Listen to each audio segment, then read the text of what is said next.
Muy bien, entonces esas son las fuentes, ¿sí? O los mecanismos de producción de calor que tiene nuestro cuerpo para mantenerlo a una temperatura, dijimos, promedio de 36-37 grados centígrados. Pero ¿qué sucede cuando la temperatura que se genera o el calor que se genera rebasa estas cifras? Entonces el hipotálamo se tiene que adaptar o tiene que actuar en consecuencia e implementar mecanismos para que se pierda ese exceso de calor. En base a esto tenemos nosotros 5 mecanismos básicos de pérdida de calor. En primer lugar tenemos la convección. ¿Qué es la convección? La convección es el calor que perdemos cuando nos pega el viento. Recuerden que viento es aire en movimiento. Entonces cuando estamos en contacto con el viento, ese viento arrastra calor de nuestro cuerpo y se convierte en aire caliente, ¿no? Y el aire caliente, ya saben, tiende a subir y un nuevo aire más frío bajará. Pero bueno, eso a nosotros no nos interesa si el aire frío sube o baja. Lo que nos interesa es que el viento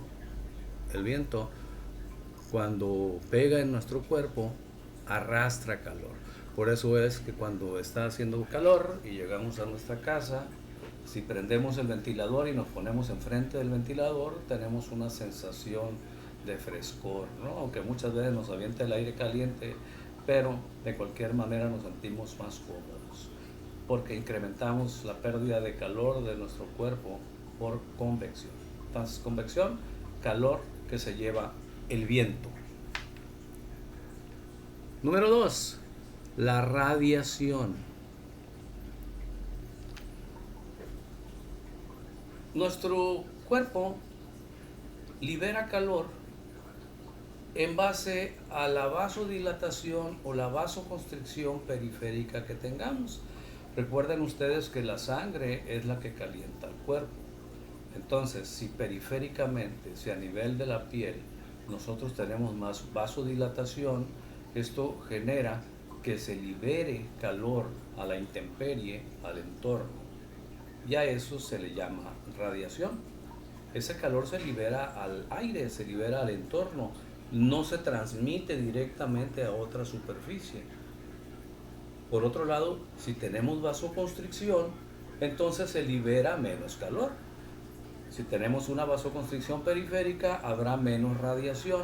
Si tenemos una vasodilatación periférica, habrá más liberación de calor. Esto en base a que cuando hay vasodilatación, el vaso es más amplio, sus paredes son más delgadas y el calor que lleva la sangre puede fugarse con mayor facilidad en la vasodilatación, contrario a lo que sucede en la vasoconstricción. Entonces, la radiación es la transferencia de calor de un objeto a otro de diferente temperatura a través del aire, pero sin que haya contacto entre ellos. Esto es muy sencillo. Si por allá en el mes de julio, si hubiera clases presenciales y en el mes de julio estoy yo solo en el aula esperando a que lleguen ustedes y tengo los aires acondicionados puestos a 20 grados centígrados, pues voy a tener frío. Sí, voy a tener frío. Y entonces se implementarán mecanismos para que no pierda yo calor, de los cuales vamos a hablar ahorita. Pero ya que lleguen ustedes y llenen el aula 40 personas más aparte de mí y tomen sus asientos, en cuestión de 10-15 minutos yo ya no voy a tener frío. Lo más seguro es que voy a tener calor. ¿Por qué? Porque todo ese calor que despide cada uno de ustedes, sin necesidad de que estén en contacto uno con el otro, simple y sencillamente por la vasodilatación periférica o el grado de vasodilatación periférica que tengan, simplemente ese calor radiado al entorno va a generar que el ambiente se vuelva cálido. De ahí la frase de cuánto calor humano. ¿Okay? Entonces, la radiación es un mecanismo de pérdida de calor. ¿Y depende de qué?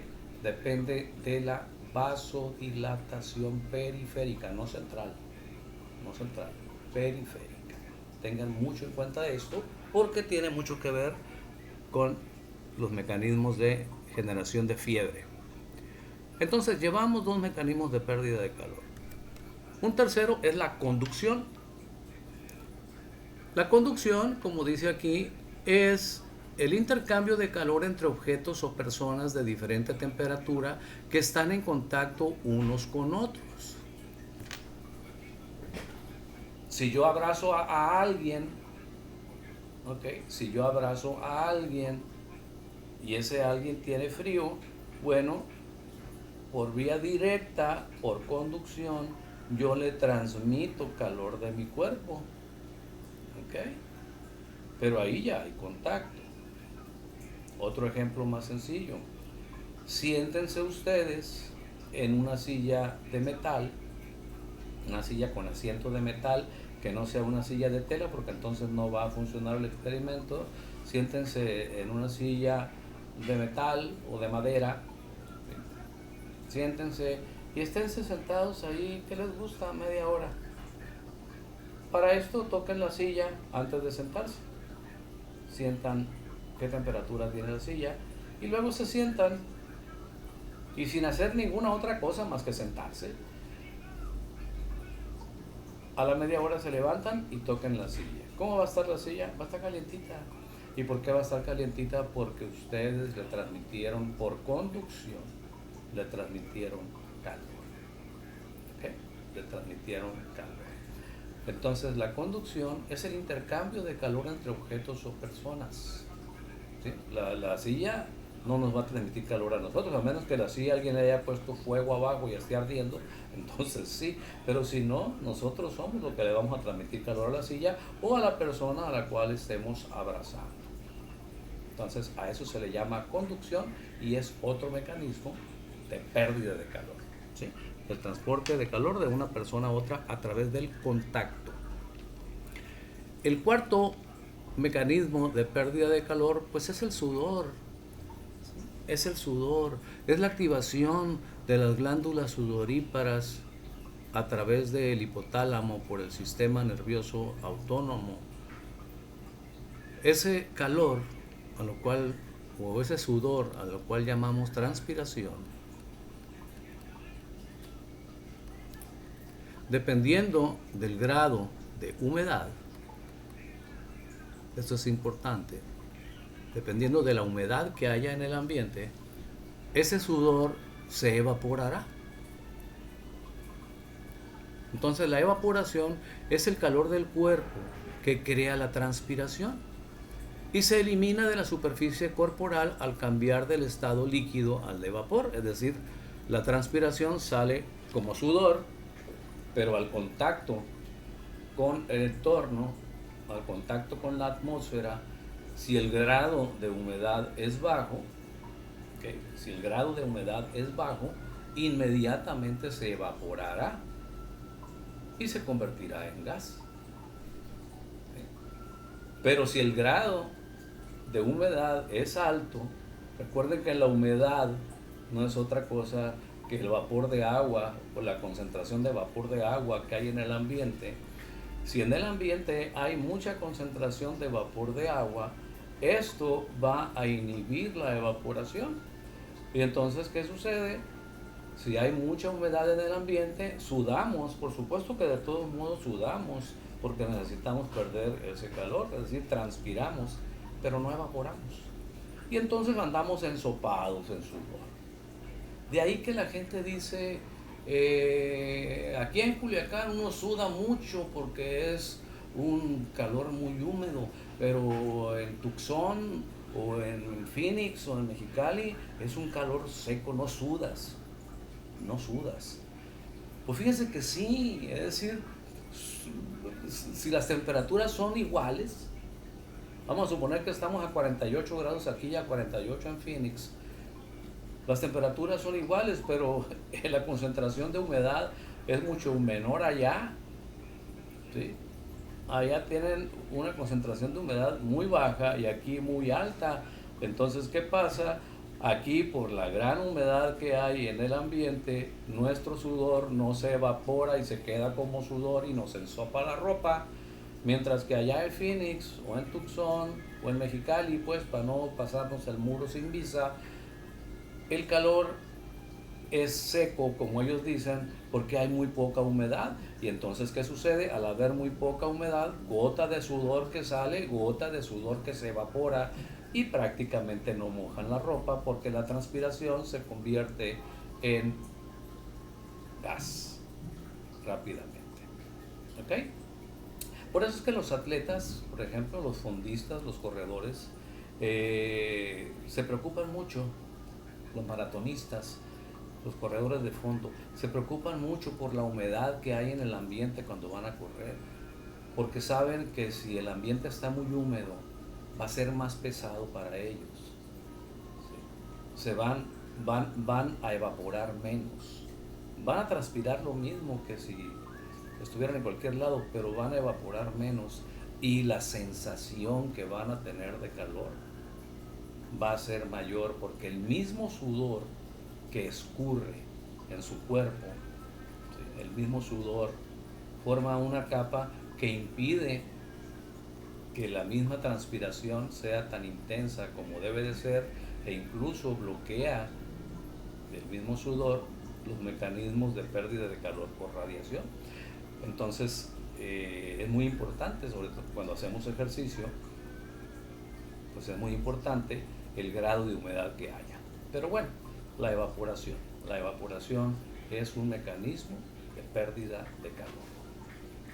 Y el quinto y último mecanismo de pérdida de calor son nuestras excretas, ¿sí? Las excretas. A través de las excretas perdemos calor. La respiración, el aire que expiramos, que sale caliente. La orina, tengan ustedes la curiosidad, ¿sí?, hagan el experimento, de preferencia en la primera orina de la mañana, o puede ser la orina de cualquier hora del día, sobre todo los varones. Lo pueden hacer las mujeres también si quieren, ¿no? Pero bueno, es diferente. Cuando vayan a orinar, pongan el dedo, orínense el dedo y van a sentir que la orina está calientita. Por ahí estamos perdiendo calor. Y el otro experimento no lo hagan, pero créanme, el excremento también sale calientito. ¿Ok? Y entonces también a través del excremento perdemos calor. Estos son los mecanismos de pérdida de calor, y el hipotálamo tiene que hacer ajustes, tiene que hacer correlaciones entre los mecanismos de producción y los mecanismos de pérdida de calor para que nuestra temperatura tenga un equilibrio, aunque va a tener las oscilaciones leves que ya mencionamos. Se debe de mantener un equilibrio para que esta temperatura no rebase los 37 grados centígrados. Ahora bien, cuando estamos en reposo, fíjense, cuando estamos en reposo, por convección, es decir, el calor que es arrastrado por el viento, y por radiación, perdemos aproximadamente el 70% de nuestro calor corporal. Por convección, acuérdense que es el aire que arrastra el viento, y radiación, el que sale de nuestro cuerpo por la vasodilatación, se pierde un 70% de nuestro exceso de calor. La conducción, la evaporación y las excretas eliminan el 30% restante. Desde luego estoy hablando del calor que tenemos de más. En reposo. Esto es en reposo. Desde luego que cuando hacemos ejercicio, cuando entramos en actividad física, pues entonces la mayor parte del calor la vamos a perder por evaporación. ¿Ok? Por evaporación. Y también por radiación, pero principalmente por evaporación cuando estamos en actividad. Las pérdidas insensibles de agua por evaporación son aproximadamente, fíjense bien, cuando hacemos un ejercicio más o menos intenso, ¿sí?, o de moderado a intenso, perdemos alrededor de 50 mililitros, perdón, cuando estamos en reposo perdemos alrededor de 50 mililitros por hora cuando estamos en reposo. 50 mililitros por hora. Cuando hacemos ejercicios, es un ejercicio intenso, llegamos a perder hasta litro y medio, poquito más de litro y medio de líquidos por hora. ¿Ok? Se calcula que perdemos alrededor de 0.6 kilocalorías o calorías por mililitro de sudor. Entonces, ahí échense ustedes, saquen la cuenta. Si hacemos ejercicio y sudamos alrededor de litro y medio en una hora, ¿cuántas calorías quemamos? ¿Okay? Es decir, multipliquen 0.6 por 1600, o para que les sea más sencillo, en lugar de 0.6, 0.5, es decir, media caloría, ¿sí? Media caloría por mililitro. Si en una hora sudamos 1600 mililitros, ¿cuánto es 1600 por 0.5? 800. Entonces, tomando en cuenta esto, nosotros quemaríamos alrededor de 800 kilocalorías. Que decir kilocalorías y decir calorías es lo mismo, ¿no? Para que no se confundan, yo no sé, porque no son calorías por cada kilo, son calorías. O kilocalorías es lo mismo. 800 kilocalorías. Esto es hasta cierto punto decepcionante, porque pues para bajar un kilo para bajar un kilo de peso se calcula que necesitamos quemar alrededor de 7000 calorías.